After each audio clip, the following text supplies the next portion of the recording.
भूल जाओ बीता हुआ कल, मुस्कुराओ चाहे जो भी हो पल, खुशियां लेकर आएगा आने वाला कल। 2022 का आपके लिए खुशनुमा हो हर पल। एएनबी न्यूज की ओर से आप सभी दर्शकों को नए साल की हार्दिक शुभकामनाएं। 2021 के बाद 2022 नया साल सबके लिए शुभ रहे, ऐसी कामना के साथ 2021 का इतिहास बताने के लिए मैं हूं आपके साथ मुस्कान।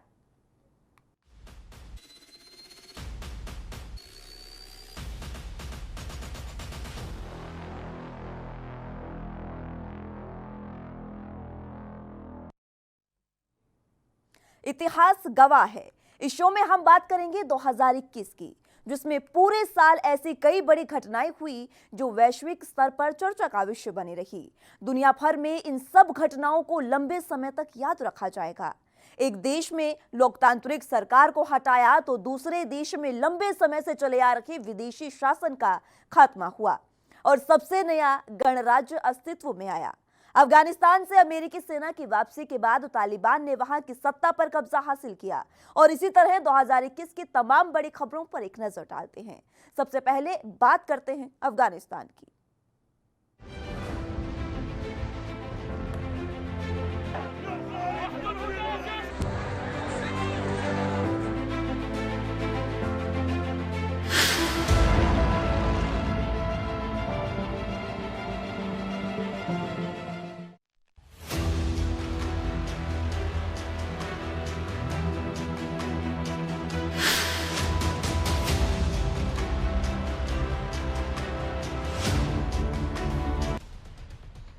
पंद्रह अगस्त 2021 को अफगानिस्तान के राष्ट्रपति अशरफ गनी ने देश छोड़ दिया और तालिबान ने राष्ट्रपति पैलेस पर कब्जा कर लिया।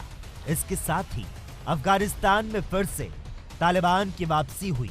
एक साल पहले 2020 में अशरफ गनी की अफगानिस्तान की सत्ता में दोबारा वापसी हुई, लेकिन वह राष्ट्रपति के तौर पर अपना कार्यकाल पूरा नहीं कर पाए।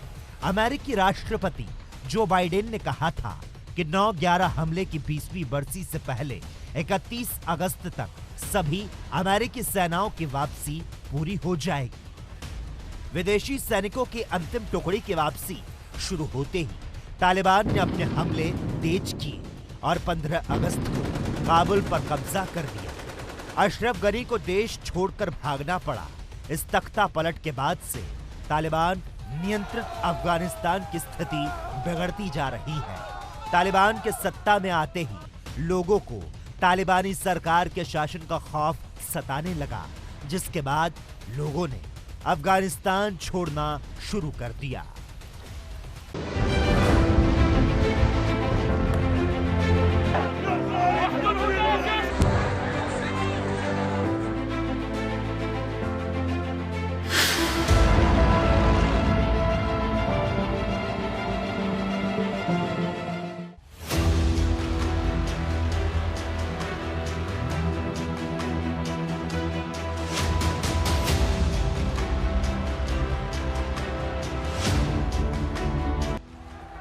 म्यांमार में तख्ता पलट और सूकी का जेल जाना 2021 के प्रमुख घटनाओं में से एक है।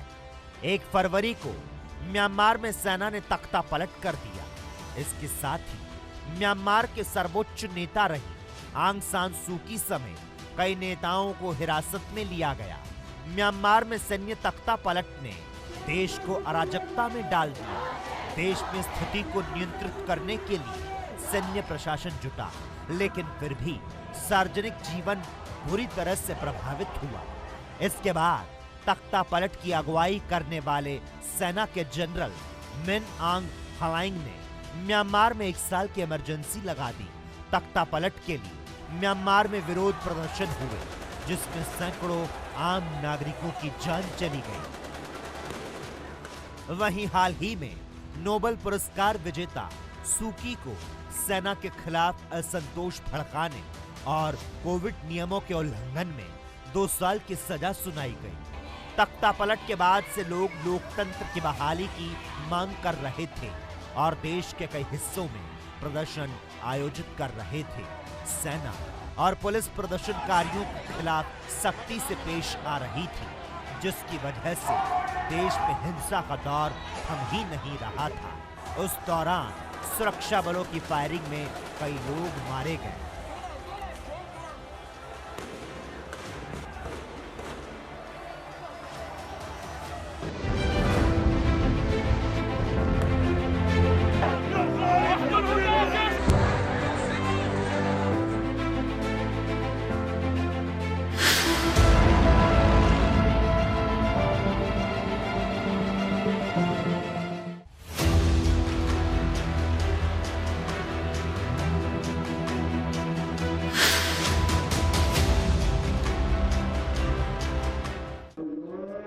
इजराइल और फिलिस्तीन के बीच 11 दिनों तक चला खूनी संघर्ष 21 मई 2021 को समाप्त हुआ।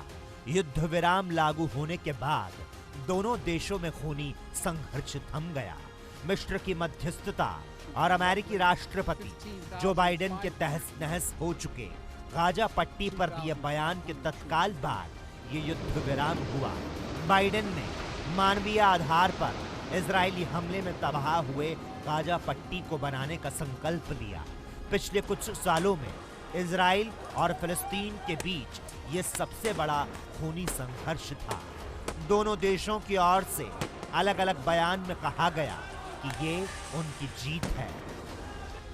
आपको बता दें कि 10 मई को दोनों देशों के बीच खूनी संघर्ष शुरू हुआ, जब हमास के रॉकेट हमले में इजराइल में 8 लोगों की मौत हो गई। इसके बाद इजराइल की ओर से जवाबी हमले किए गए। इजराइल फिलिस्तीन संघर्ष में सैकड़ों लोगों की जान चली गई। गाजा के हेल्थ अधिकारियों के मुताबिक हमले में फिलिस्तीन के 232 लोग मारे गए, जिसमें 65 बच्चे भी शामिल थे, जबकि 1900 लोग घायल हुए। उधर इजराइल की ओर से दावा किया गया कि उसने हमास के 160 लड़ाकों को मार गिराया।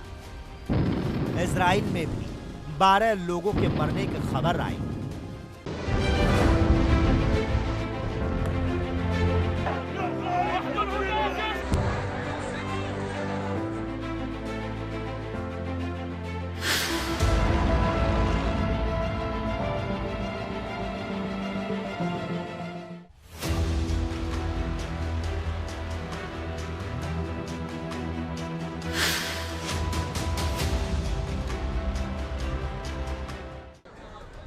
अमेरिका में कैपिटल हिल में हुई हिंसा दुनिया भर में चर्चा का विषय बने और कई दिनों तक ये मुद्दा मीडिया में छाया रहा। अमेरिका में राष्ट्रपति चुनाव के परिणाम आने के बाद कैपिटल हिल में 6 जनवरी को डोनाल्ड ट्रंप के समर्थकों ने जमकर हंगामा किया।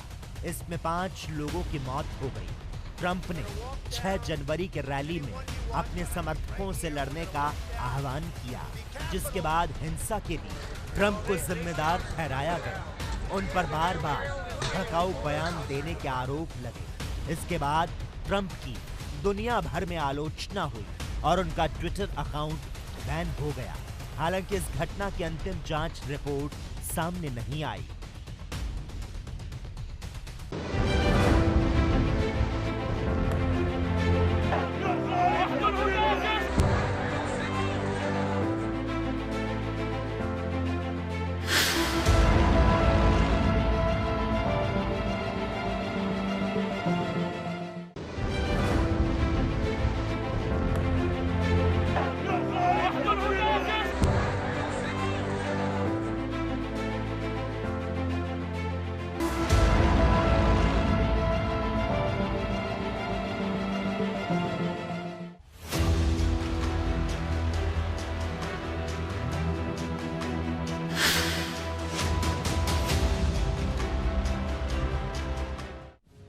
जनवरी 2021 को ली पद और गोपनीयता की शपथ। जो बाइडेन ने 20 जनवरी 2021 को पद की शपथ ली। उनके साथ भारतीय मूल के कमला हैरिस ने भी उपराष्ट्रपति पद की शपथ ली। वे अमेरिका के लोकतांत्रिक इतिहास में पहली महिला उपराष्ट्रपति हैं। बात करें जो बाइडेन की, तो उनका अमेरिकी राष्ट्रपति बनना जाहिर तौर पर 2021 की सबसे बड़ी घटनाओं में सबसे प्रमुख माना जाता है।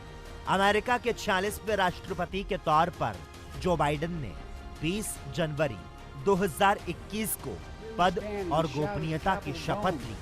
इसके साथ ही वो देश के इतिहास में सबसे उम्रदराज के राष्ट्रपति बन गए। बाइडेन ने 2021 में बार बार अमेरिका इज बैक का नारा दिया। वे पदभार ग्रहण करने के बाद से अमेरिका के सहयोगियों के साथ संबंधों को मजबूत करने के अपने वादे को पूरा करने के लिए तेजी से आगे बढ़े। उन्होंने संयुक्त राज्य अमेरिका को पेरिस जलवायु समझौते और विश्व स्वास्थ्य संगठन में वापस कर दिया। 5 साल के लिए नए स्टार्ट का नवीनीकरण किया। ईरान परमाणु समझौते को पुनर्जीवित करने की मांग की और यमन में आक्रामक सैन्य अभियानों के लिए अमेरिकी समर्थन को समाप्त कर दिया।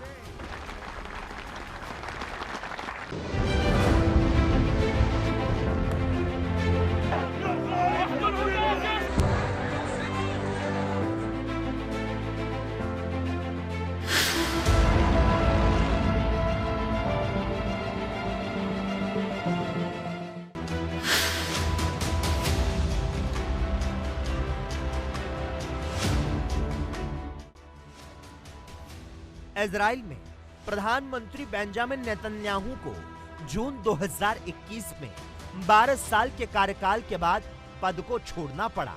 इजरायली संसद में नई गठबंधन सरकार के पक्ष में बहुमत होने के चलते नेतन्याहू को अपना पद गंवाना पड़ा।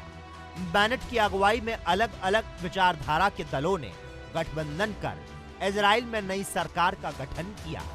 आम चुनाव से पहले इजराइल में नेतन्याहू के खिलाफ लगे भ्रष्टाचार के आरोप के कारण जनाक्रोश देखा गया। ये भी दिलचस्प है कि इजराइल में 2 साल से भी कम समय में 4 बार चुनाव कराए गए। इस कारण वहां राजनीतिक अस्थिरता पैदा हो गई। नेतन्याहू इजराइल के सबसे लंबे समय तक प्रधानमंत्री रहे। वे 5 बार इजराइल के प्रधानमंत्री चुने गए। पहली बार वे 1996 से 1999 तक प्रधानमंत्री रहे। इसके बाद 2009 से 2021 तक वे लगातार सरकार का नेतृत्व करते रहे।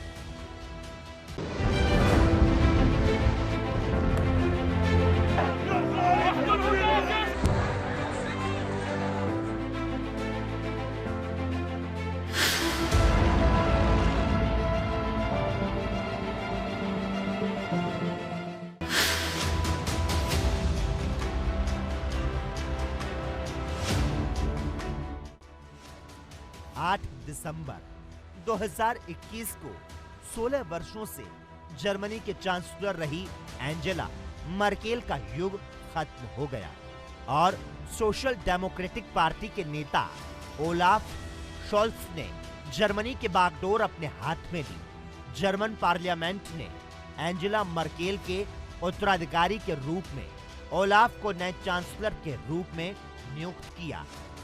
बता दें कि 22 नवंबर 2005 को मर्केल जर्मनी की पहली महिला चांसलर बनी थी।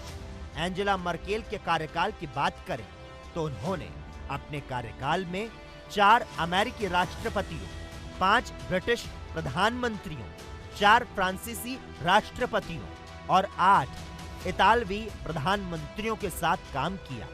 तो साथ ही उन्होंने अपने कार्यकाल में 4 प्रमुख चुनौतियों, वैश्विक वित्तीय संकट, यूरोप का ऋण संकट और कोविड-19 वैश्विक महामारी का सामना किया।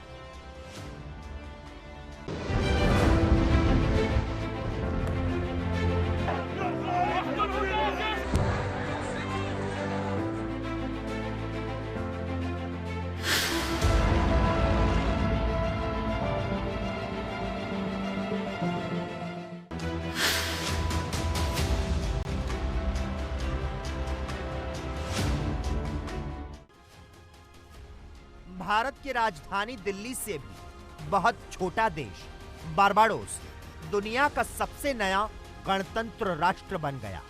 दक्षिण पूर्वी कैरेबियन सागर में स्थित कैरेबियाई द्वीप राष्ट्र बारबाडोस 30 नवंबर 1966 को ही आजाद हो गया, लेकिन ब्रिटेन के औपनिवेशिक शासन के प्रभाव में बना रहा।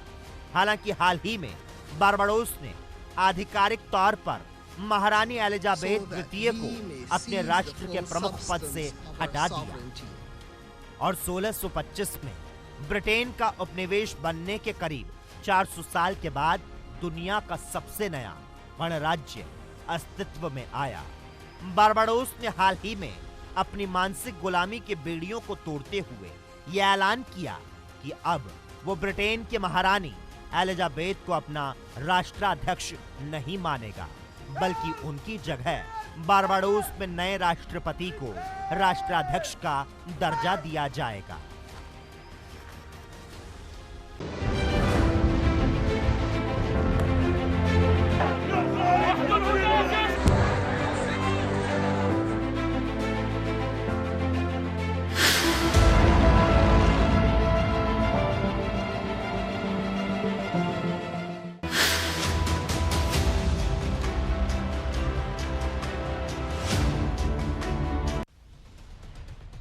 चीन की कम्युनिस्ट पार्टी के नेताओं ने देश के एक नए राजनीतिक इतिहास को मंजूरी दे दी, जिसके तहत राष्ट्रपति शी जिनपिंग के दर्जे को और ऊंचा कर उन्हें पार्टी के इतिहास के सबसे महत्वपूर्ण नेताओं के समकक्ष रख दिया गया।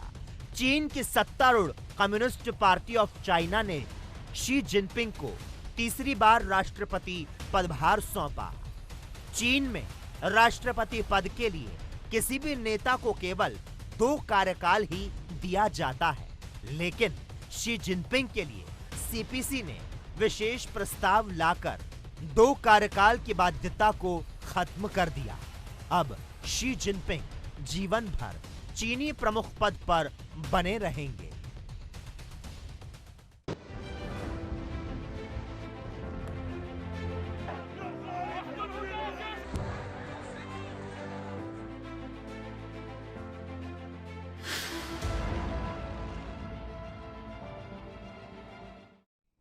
दो 2021 की घटनाएं अभी और भी है। हम यहाँ रुकते हैं एक छोटे से ब्रेक के लिए और ब्रेक के बाद जब वापस आएंगे तो नजर डालेंगे देश की बात पर।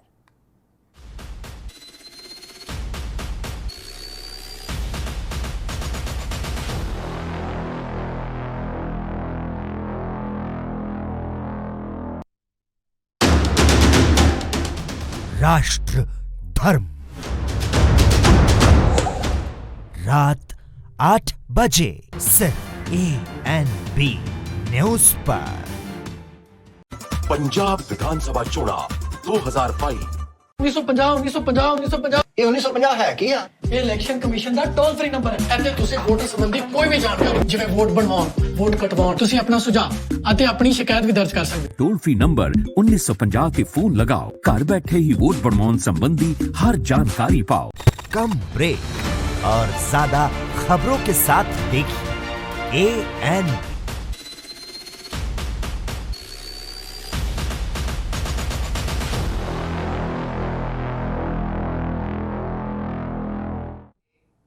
ब्रेक के बाद एक बार फिर से स्वागत है आप सभी का। तो अब हम बात करते हैं 2021 में देश की राजनीति से जुड़ी तमाम बड़ी खबरों की ओर।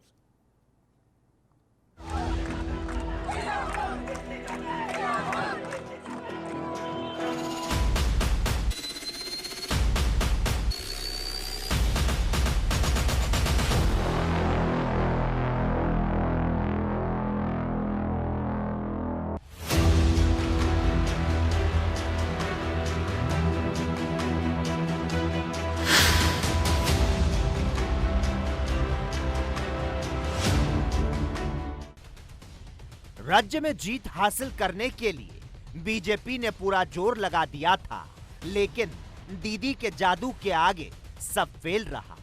चुनाव में टीएमसी ने 213 सीटों पर जीत हासिल की, वहीं बीजेपी केवल 77 सीटों पर सिमट गई। इस चुनाव के बाद ममता बनर्जी ने देश की राजनीति के हाशिए पर पहुंचकर कांग्रेस के स्थान पर खुद को विपक्ष का विकल्प बताने की शुरुआत की। बनर्जी अब गोवा में भी चुनौती देने की तैयारी में है। साथ ही 2024 में होने वाले आम चुनाव में बीजेपी को तगड़ा झटका देने की तैयारी कर रही हैं।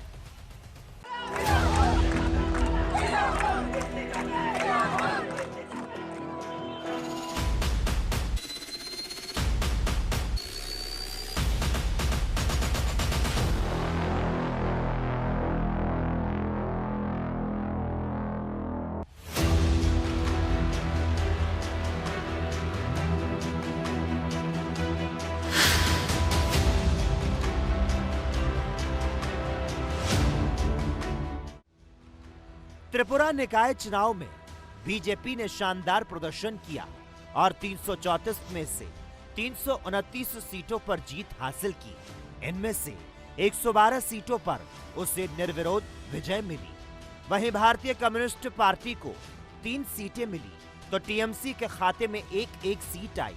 बंगाल में भारी बहुमत हासिल करने के बाद तृणमूल कांग्रेस ने त्रिपुरा के निकाय चुनाव में जोर लगाया था। पार्टी के महासचिव और ममता बनर्जी के भतीजे अभिषेक बनर्जी ने राज्य के एक के बाद एक 3 दौरे किए। टीएमसी ने अगरतला नगर निगम की सभी सीटों पर अपने प्रत्याशी उतारे थे, लेकिन उसे यहां एक भी सीट पर जीत नसीब नहीं हुई।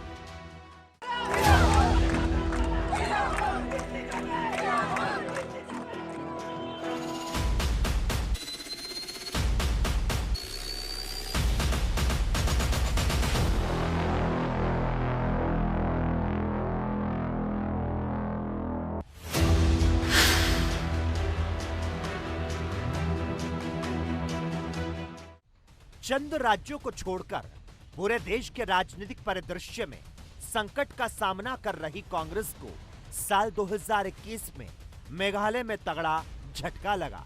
नवंबर में पार्टी के 18 विधायकों में से 12 ने कांग्रेस का साथ छोड़ दिया और तृणमूल कांग्रेस में शामिल हो गए। कांग्रेस को अलविदा कहने वाले इन विधायकों में पूर्व मुख्यमंत्री मुकुल संगमा शामिल थे। मेघालय की 60 विधानसभा सीटों में 40 बीजेपी के समर्थन वाले एनडीए के पास है। कांग्रेस के पास 18 सीटें थी, लेकिन 12 विधायकों के पार्टी छोड़ने के बाद केवल 6 विधायक रह गए।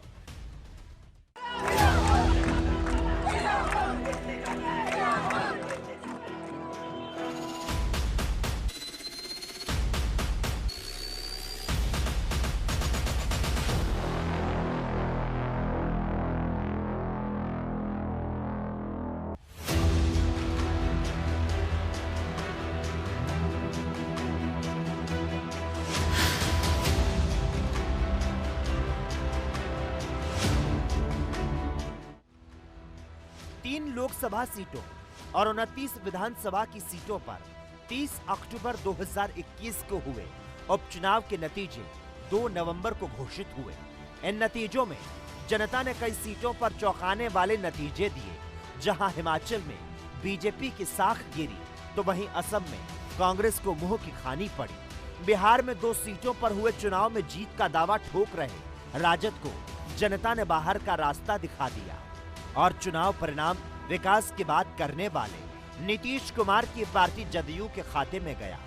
हरियाणा में एनएलओ के अभय चौटाला ने जीत दर्ज की और बीजेपी उम्मीदवार गोपाल कांडा को हार का सामना करना पड़ा। पश्चिम बंगाल में टीएमसी ने यहां 4 की 4 सीटों पर अपना रुतबा बरकरार रखा और लोगों ने विधानसभा चुनाव के बाद एक बार फिर बीजेपी को नकार दिया। अगर पूरे उपचुनाव की बात करें तो हिमाचल की तीनों विधानसभा और एक लोकसभा सीट कांग्रेस के खाते में गई और असम की तीनों सीटें बीजेपी के खाते में। वहीं मध्य प्रदेश की दोनों सीटों पर बीजेपी ने कब्जा किया। उधर कर्नाटक में बीजेपी और कांग्रेस को एक सीट मिली तो राजस्थान में कांग्रेस ने जीत दर्ज की। कुल मिलाकर इस उपचुनाव में बीजेपी गठबंधन ने 29 में से 15 सीटों पर जीत हासिल की। वहीं कांग्रेस के खाते में 8 सीटें गई। ममता बनर्जी की टीएमसी को पश्चिम बंगाल के सभी 4 सीटों पर जीत मिली। वहीं 3 लोकसभा सीटों की बात करें तो 1 सीट बीजेपी, 1 सीट कांग्रेस और 1 सीट शिवसेना के खाते में गई।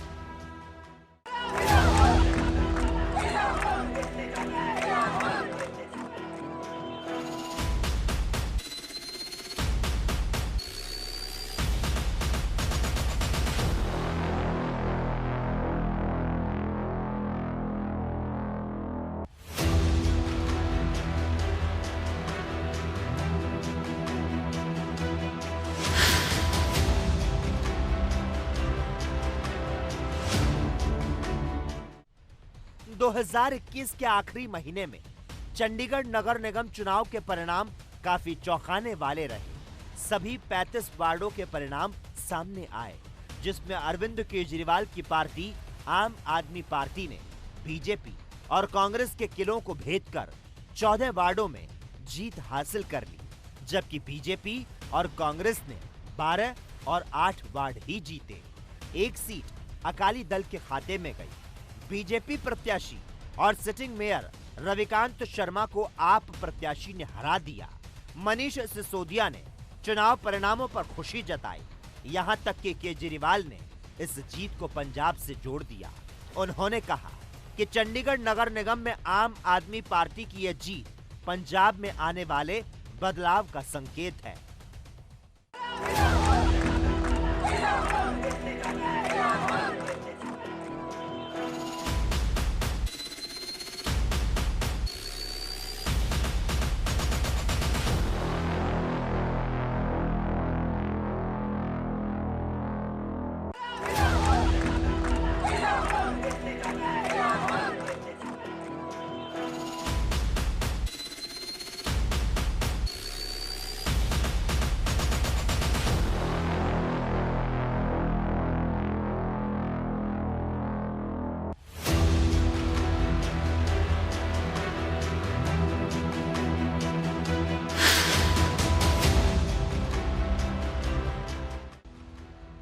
कर्नाटक में सत्ताधारी भारतीय जनता पार्टी ने इस साल जुलाई में नेतृत्व परिवर्तन किया था।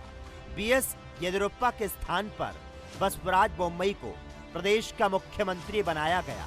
एक खास बात ये रही कि बोम्मई की नियुक्ति के साथ कर्नाटक में 3 साल के अंदर मुख्यमंत्री पद में चौथी बार परिवर्तन किया गया। इसके पहले मई 2018 में येदियुरप्पा 6 दिन मुख्यमंत्री रहे थे।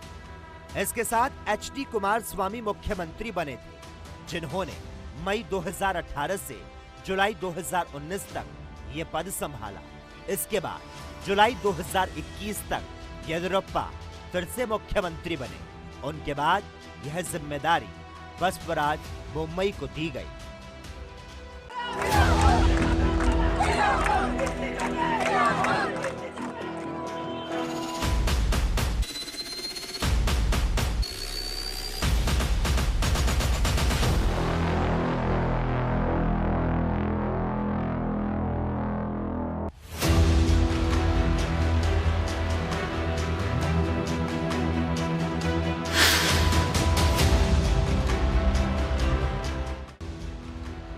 साल 2021 के सितंबर महीने में गुजरात सरकार में फेरबदल किया गया। मुख्यमंत्री विजय रूपाणी को हटाकर भूपेंद्र पटेल को मुख्यमंत्री बनाया गया। इसके साथ ही पूरे मंत्रिमंडल को भी बदल दिया गया। सियासी जानकारों के अनुसार गुजरात लंबे समय से बीजेपी का गढ़ रहा है और रूपाणी सरकार के दौरान कोरोना वायरस महामारी के कुप्रबंधन और अन्य मुद्दों के चलते बीजेपी को वहां अपनी पकड़ में कुछ कमजोरी महसूस हो रही थी। इसी के चलते प्रधानमंत्री नरेंद्र मोदी और अमित शाह ने गुजरात में बड़े नेतृत्व परिवर्तन का फैसला किया था।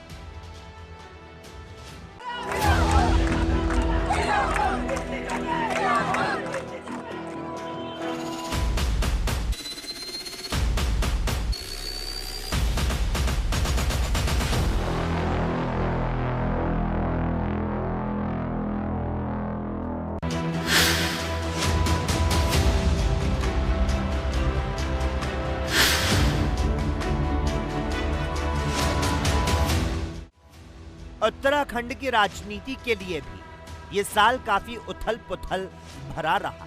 बीजेपी ने 2 बार मुख्यमंत्री बदला, यानी प्रदेश की जनता ने एक ही साल में मुख्यमंत्री के पद पर 3 चेहरे देखे। दूसरी ओर विपक्षी कांग्रेस ने भी विधायक दल और प्रदेश अध्यक्ष की जिम्मेदारी नए चेहरों को थमाई।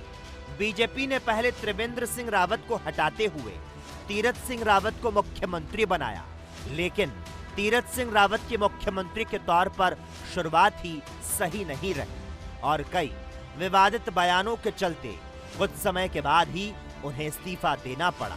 इसके बाद भगवा दल ने उधम सिंह नगर जिले की खटीमा विधानसभा सीट से दूसरी बार विधायक बने पुष्कर सिंह धामी को मुख्यमंत्री की कुर्सी पर बैठाया।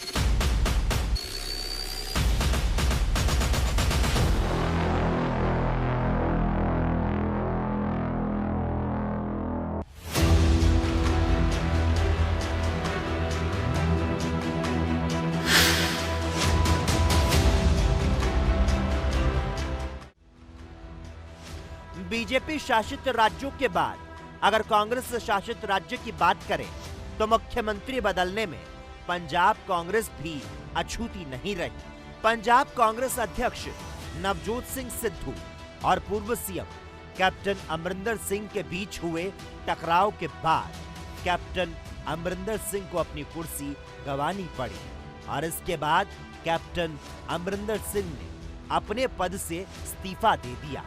इधर कांग्रेस हाईकमान की ओर से चरणजीत सिंह चन्नी को पंजाब का नया मुख्यमंत्री बनाया गया, जिन्होंने सत्ता में आते ही कई बड़े फैसले लिए और कांग्रेस को 2022 के विधानसभा चुनाव में वापसी के लिए एक मजबूत दावेदार बना दिया।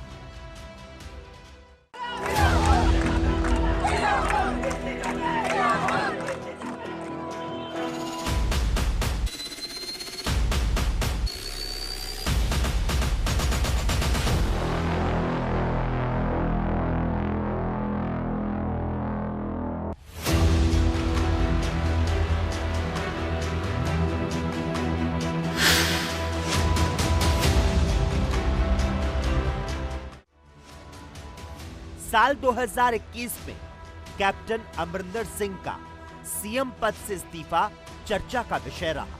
कैप्टन अमरिंदर सिंह ने इस्तीफा देने के बाद पंजाब लोक कांग्रेस नाम की पार्टी बनाई, जो कि बीजेपी और सुखदेव सिंह ढींडसा के पार्टी के साथ 2022 के विधानसभा चुनाव में एक साथ मैदान पर उतरने वाली है। पंजाब विधानसभा चुनाव को लेकर बीजेपी ने गठबंधन की औपचारिक घोषणा कर दी। 27 दिसंबर 2021 को तीनों दलों में एक बैठक हुई, जिसमें गृह मंत्री अमित शाह ने पंजाब लोक कांग्रेस के मुखिया कैप्टन अमरिंदर सिंह और शिरोमणि अकाली दल डेमोक्रेटिक के अध्यक्ष सुखदेव सिंह ढींडसा के साथ सीट शेयरिंग को लेकर चर्चा की। इस दौरान भारतीय जनता पार्टी के राष्ट्रीय अध्यक्ष जेपी नड्डा मौजूद थे। बैठक में सीटों के बंटवारे को लेकर तीनों पार्टियों के 2-2 प्रतिनिधियों की टीम बनाई गई। ये टीम सीटें तय करेगी और इसके साथ ही बैठक में फैसला लिया गया कि तीनों दलों का एक संयुक्त मैनिफेस्टो बनेगा। Special report ANB news.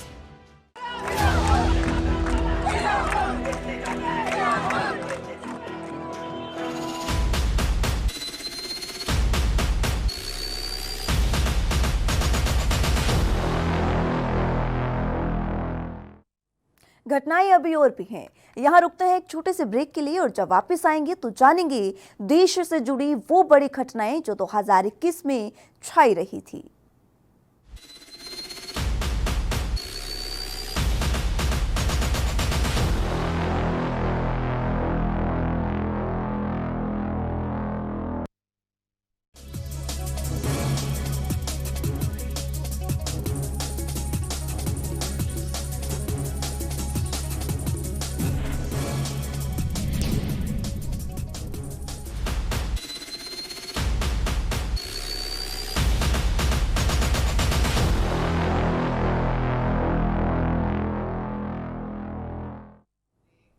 तो ब्रेक के बाद एक बार फिर से स्वागत है आप सभी का और हम जानेंगे 2021 में देश की बड़ी घटनाओं के बारे में।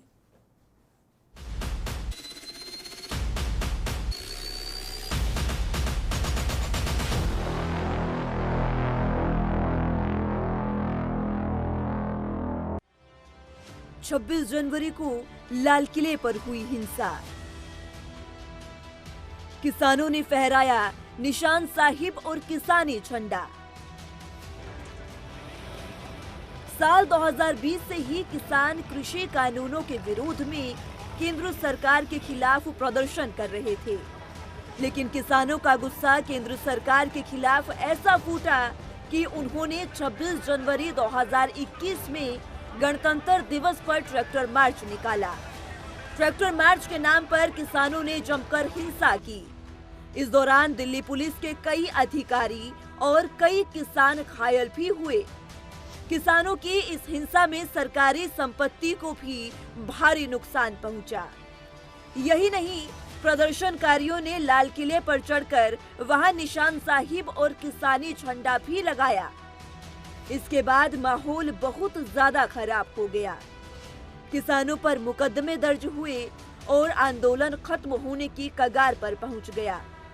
लेकिन 29 जनवरी को किसान नेता राकेश टिकैत के आंसुओं ने एक बार फिर से किसान आंदोलन में जान फूंक दी और किसान फिर से दिल्ली की सरहदों पर डट गए।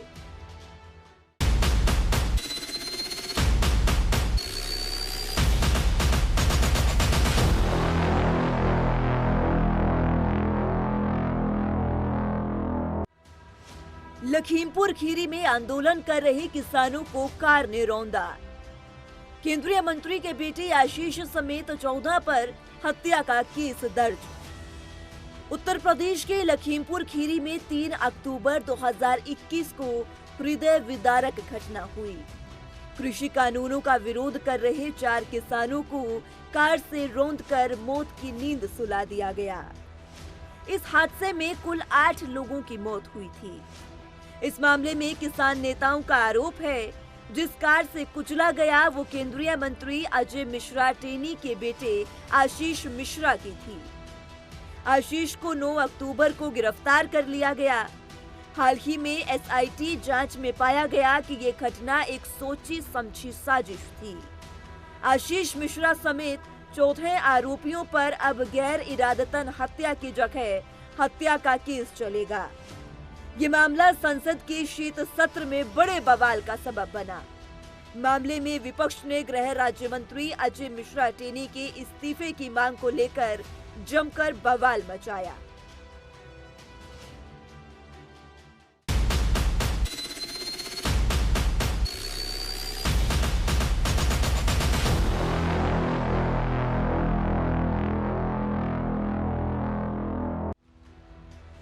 पीएम मोदी ने तीनों कृषि कानून लिए वापस। 11 दिसंबर के दिन किसानों ने आंदोलन लिया वापस। 2021 के आखिरी दिनों में देश की सबसे प्रमुख घटनाओं में से एक किसान आंदोलन की वापसी थी। बीते 378 दिनों से किसानों ने कृषि कानूनों के विरोध में राष्ट्रीय राजधानी दिल्ली की सीमाओं को घेरा हुआ था। आंदोलन की वापसी के बाद 11 दिसंबर को किसानों ने घर लौटना शुरू कर दिया। इस दिन को किसानों ने विजय दिवस के रूप में मनाया। बता दें कि प्रधानमंत्री नरेंद्र मोदी ने 19 नवंबर को गुरु नानक देव जी के प्रकाश पर्व पर देश को संबोधित करते हुए तीनों कृषि कानून वापस लेने का ऐलान किया था, जिसके बाद केंद्र सरकार ने कृषि कानूनों की वापसी का बिल संसद में पेश किया और इसे 29 नवंबर को पारित कर दिया। इसके बाद 1 दिसंबर को राष्ट्रपति के हस्ताक्षर के बाद तीनों कृषि कानून रद्द हो गए। हालांकि तीनों कृषि कानूनों की वापसी के बाद भी किसान अड़े रहे और एमएसपी पर कानून बनाने की मांग करते रहे। लेकिन इसके बाद 9 दिसंबर को सरकार ने किसानों की मांगे मानने का लिखित आश्वासन दिया, जिसके बाद किसानों ने आंदोलन वापस लेने का ऐलान किया। किसानों ने इस आंदोलन में 700 से ज्यादा किसानों की मौत का दावा किया।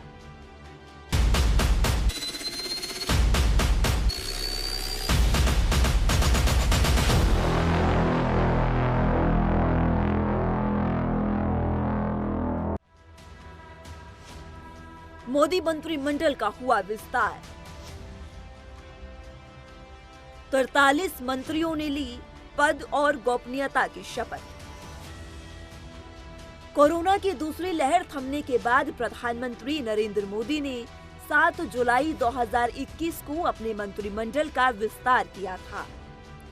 इस विस्तार में कुल 43 नए मंत्रियों ने शपथ ली थी। इस कवायद में स्वास्थ्य, शिक्षा, पर्यावरण, कानून और सूचना एवं प्रौद्योगिकी जैसे भारी भरकम मंत्रिमंडल के मंत्रियों को इस्तीफा देना पड़ा था। इस लिस्ट में डॉक्टर हर्षवर्धन, रविशंकर प्रसाद, प्रकाश जावड़ेकर, रमेश पोखरियाल निशंक जैसे कद्दावर नेताओं के नाम शामिल थे। नए मंत्रिमंडल में से 27 ओबीसी, 12 एससी और 11 महिलाएं शामिल हुई। कुल 43 मंत्री नए बनाए गए। इसमें सबसे ज्यादा तवज्जो उत्तर प्रदेश को मिली, जहां से 7 नए मंत्री बनाए गए। खास बात ये रही कि ये मंत्री प्रदेश के सभी क्षेत्र से बनाए गए। इसके बाद गुजरात से 5 मंत्रियों को मंत्रिमंडल में जगह दी गई। बता दें कि उत्तर प्रदेश में जहां फरवरी-मार्च 2022 में चुनाव होने हैं, वहीं गुजरात में नवंबर-दिसंबर 2022 में चुनाव होंगे।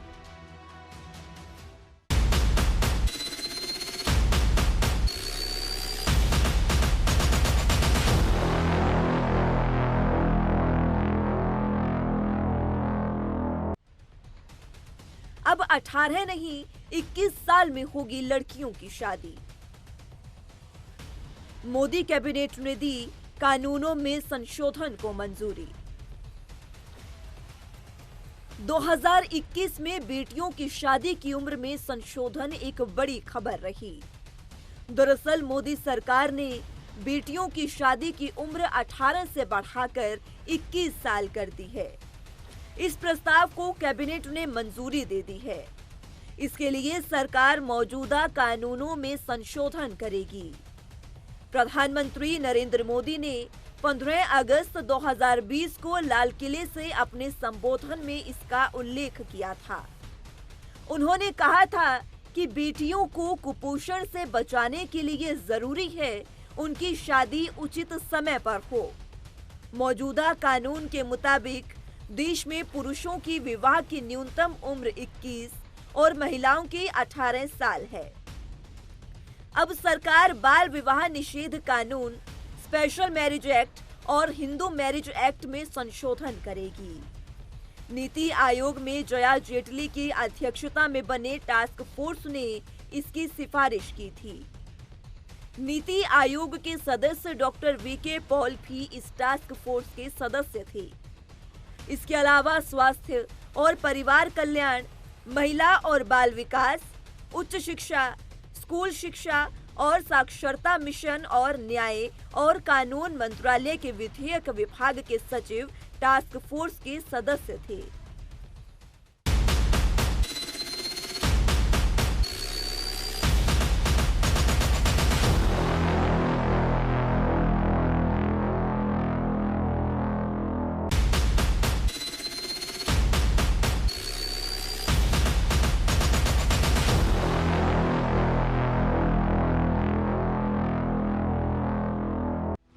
चुनाव संशोधन कानून विधेयक 2021 हुआ पास। अब फर्जी वोटिंग पर लगेगी लगाम। दिसंबर 2021 में संसद ने चुनाव संशोधन कानून पारित किया।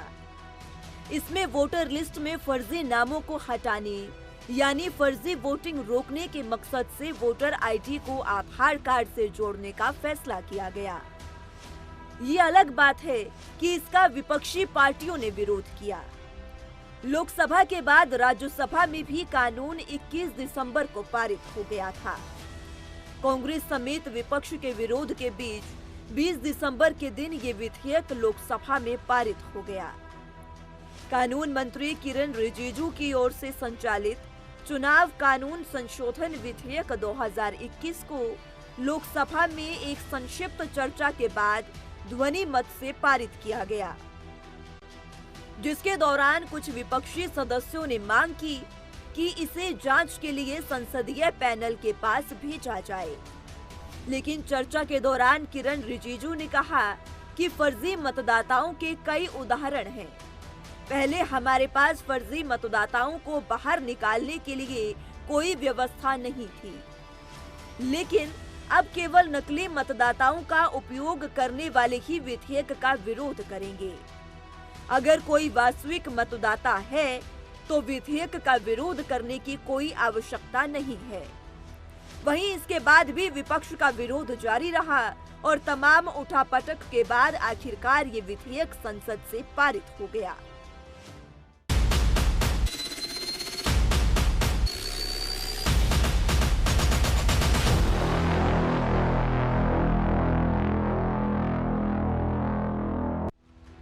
व्हाइट हाउस में हुई दो बड़े नेताओं की मुलाकात। व्हाइट हाउस में जो बाइडेन से मिले पीएम मोदी। प्रधानमंत्री नरेंद्र मोदी और अमेरिकी राष्ट्रपति जो बाइडेन की 24 सितंबर 2021 को व्हाइट हाउस में मुलाकात हुई। ये मुलाकात साल 2021 में दो बड़े नेताओं की सबसे बड़ी मुलाकात थी। दोनों के बीच कोरोना महामारी, दोनों देशों के संबंधों, टेक्नोलॉजी समेत विभिन्न मुद्दों पर चर्चा हुई। प्रधानमंत्री नरेंद्र मोदी ने बैठक के दौरान कहा कि अमेरिकी राष्ट्रपति जो बाइडेन का विजन काफी प्रेरक है। दोनों देशों के बीच संबंधों के बारे में बात करते हुए अमेरिकी राष्ट्रपति जो बाइडेन ने कहा कि मेरा लंबे समय से मानना है कि अमेरिका भारत संबंध हमें बहुत सारी वैश्विक चुनौतियों का समाधान करने में मदद कर सकते हैं। वास्तव में 2006 में जब मैं उपराष्ट्रपति था, मैंने कहा था कि 2020 तक भारत और अमेरिका दुनिया के सबसे करीबी देशों में शामिल होंगे। दोनों देशों के बीच संबंधों के बारे में बात करते हुए अमेरिकी राष्ट्रपति जो बाइडेन ने कहा, मेरा लंबे समय से मानना है कि अमेरिका भारत संबंध हमें बहुत सारी वैश्विक चुनौतियों का समाधान करने में मदद कर सकते हैं। वास्तव में 2006 में जब मैं उपराष्ट्रपति था, मैंने कहा था कि 2022 तक भारत और अमेरिका दुनिया के सबसे करीबी देशों में होंगे। इस मुलाकात के दौरान जहां पीएम मोदी ने जो बाइडेन की तारीफ की, तो वहीं जो बाइडेन ने भी पीएम मोदी के व्हाइट हाउस पहुंचने पर खुशी जताई।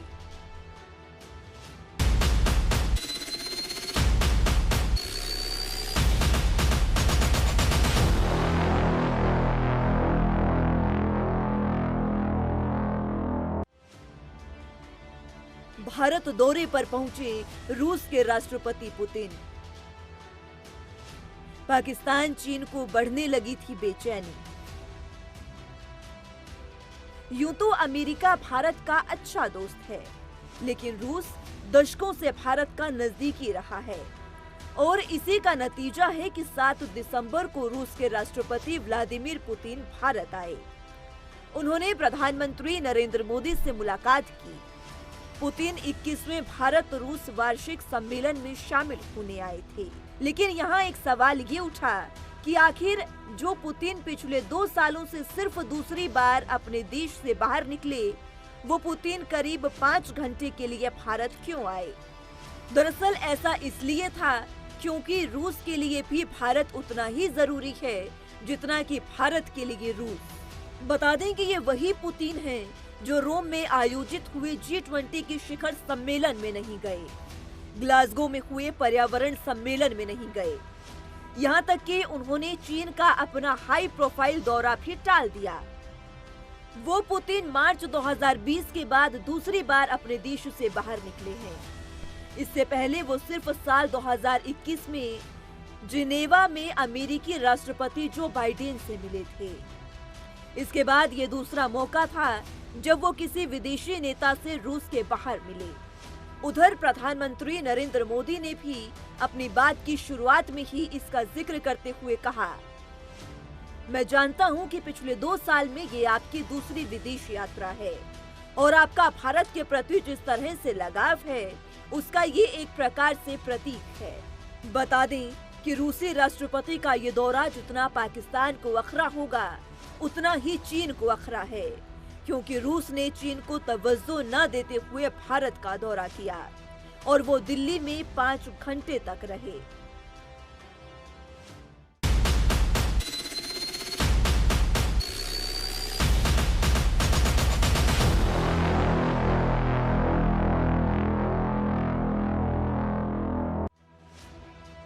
क्रूज ड्रग्स केस में हुई शाहरुख के बेटे आर्यन की गिरफ्तारी। सिनेमा उद्योग के साथ भारतीय राजनीति में आया भूचाल। ड्रग्स मामले में एनसीबी की ओर से बॉलीवुड सुपरस्टार शाहरुख खान के बेटे आर्यन खान की गिरफ्तारी ने सिनेमा उद्योग के साथ ही भारतीय राजनीति में भूचाल ला दिया। खासकर महाराष्ट्र की राजनीति में सबसे अधिक उठापटक देखने को मिली। फिलहाल आर्यन खान जमानत पर बाहर है। उधर उद्धव के नेतृत्व वाली महाविकास अघाड़ी सरकार ने इस मामले में बीजेपी के नेतृत्व वाली केंद्र सरकार पर घटिया राजनीति के तहत एनसीबी का गलत इस्तेमाल करने का आरोप लगाया।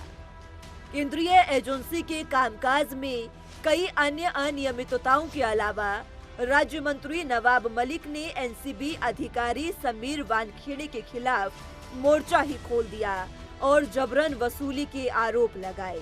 इस दौरान आर्यन खान 22 दिनों तक आर्थर रोड जेल में रहा, जिसके बाद मुंबई उच्च न्यायालय ने उसे जमानत दे दी, ये कहते हुए कि प्रथम दृष्टता में उसके खिलाफ कोई सबूत नहीं मिला है, जिससे ये साबित हो कि इस अपराध में वो शामिल था।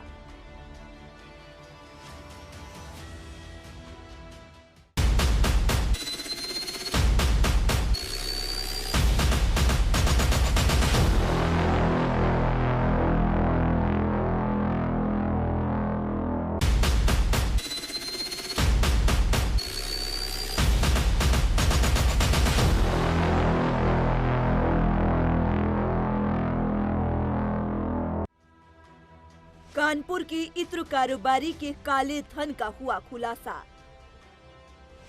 197 करोड़ की नकदी समेत 257 करोड़ का माल बरामद। 23 दिसंबर 2021 की तारीख एक बड़ी आर्थिक घटना के लिए याद की जाएगी। जीएसटी इंटेलिजेंस की टीम ने कानपुर के इत्र व्यापारी पीयूष जैन के घर से नकद और जेवर मिलाकर 257 करोड़ रुपए का माल बरामद किया। इसमें अकेले 197 करोड़ रुपए नकद मिले। इतनी बड़ी मात्रा में नकद राशि मिलने से देश भर के लोग हैरान रह गए। जैन के सियासी कनेक्शन भी मिले हैं। वहीं नोटबंदी के बाद इतनी बड़ी मात्रा में नकद राशि मिलने से काले धन और नकद कारोबार पर नकेल के उपायों पर भी सवाल उठने लगे हैं। उधर सैकड़ों करोड़ की काली कमाई के मामले में गिरफ्तार पीयूष जैन ने अदालत से मांग की है कि मेरे ऊपर टैक्स चोरी और पेनल्टी समेत 52 करोड़ रुपए का टैक्स बनता है। Directorate general of GST intelligence 52 crore रुपए काटकर बाकी रकम मुझे वापस कर दे। इस संबंध में पीयूष जैन की ओर से कोर्ट में आवेदन दिया गया। फिलहाल पीयूष जैन चौथे दिन की न्यायिक हिरासत में कानपुर जेल में है।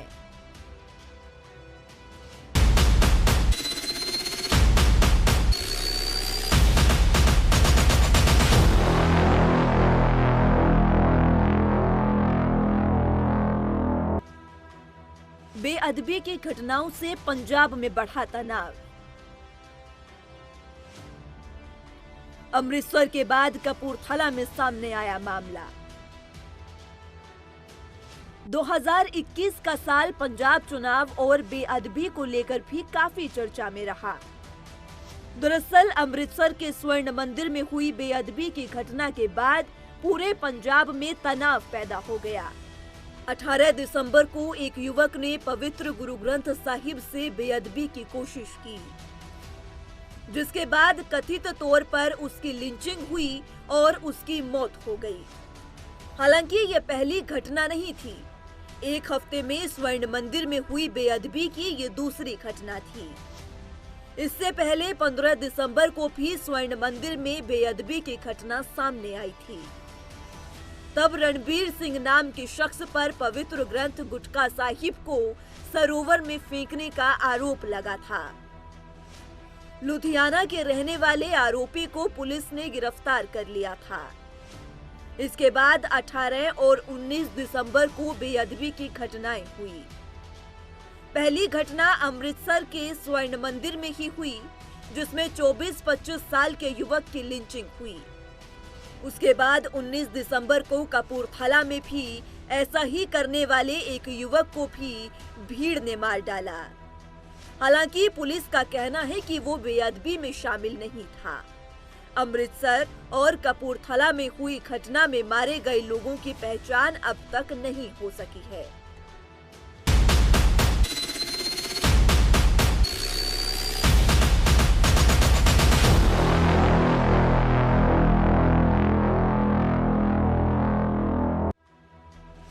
लुधियाना कोर्ट में हुआ ब्लास्ट। बम लगाते समय खुद आरोपी हुआ शिकार। पंजाब में अभी बेअदबी का मामला शांत भी नहीं हुआ था कि लुधियाना कोर्ट परिसर में हुए ब्लास्ट ने पूरे देश का ध्यान इस ओर खींच लिया। पुलिस का कहना था कि जो शख्स बम लगा रहा था वो ब्लास्ट में मारा गया। मारे गए शख्स की पहचान गगनदीप सिंह के रूप में हुई, जो कि पंजाब पुलिस में बर्खास्त हेड कांस्टेबल था। उधर इस मामले में 28 दिसंबर के दिन मास्टरमाइंड को भी हिरासत में ले लिया गया। जर्मनी में पुलिस ने प्रतिबंधित संगठन सिख फॉर जस्टिस से जुड़े आतंकी जसविंदर सिंह मुल्तानी को हिरासत में लिया।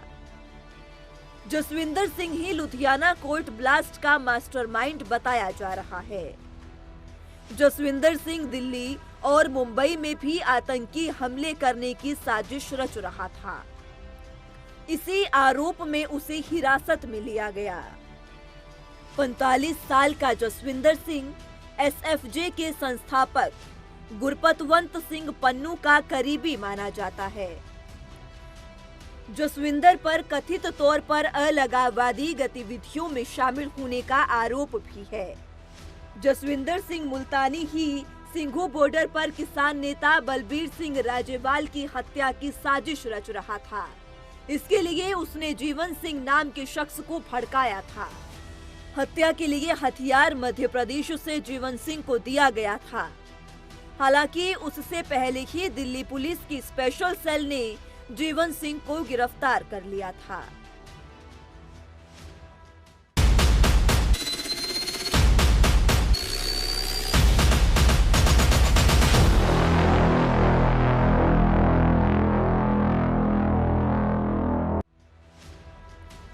हेलीकॉप्टर हादसे में सीडीएस बिपिन रावत का निधन।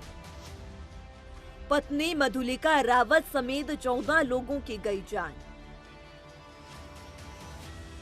विदा हो रहे वर्ष 2021 में देश को एक बहुत बड़ी क्षति 8 दिसंबर को तमिलनाडु के कुन्नूर में हुए हेलीकॉप्टर हादसे में हुई।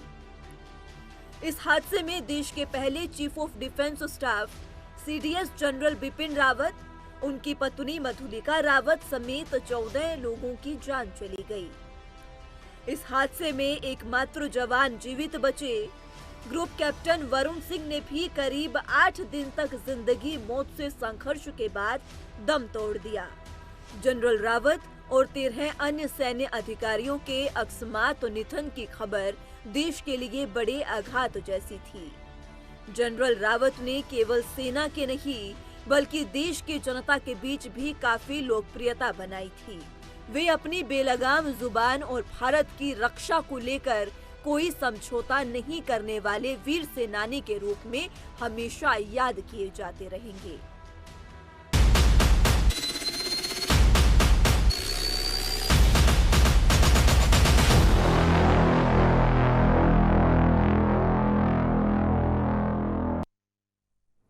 इतिहास गवाह में हमने आपको बताई 2021 की वो तमाम घटनाएं जिनकी वजह से इतिहास में साल 2021 को हमेशा याद किया जाएगा। ये साल वाकई यादगार रहेगा, क्योंकि जहां देश ने राज्यों में सीएम बदलते देखे तो वहीं देश ने अपने पहले सीडीएस को भी खो दिया। फिलहाल शुरुआत 2022 की करते हैं खुशियों के साथ। एएनबी न्यूज की ओर से आप सभी को एक बार फिर से नव वर्ष की हार्दिक शुभकामनाएं।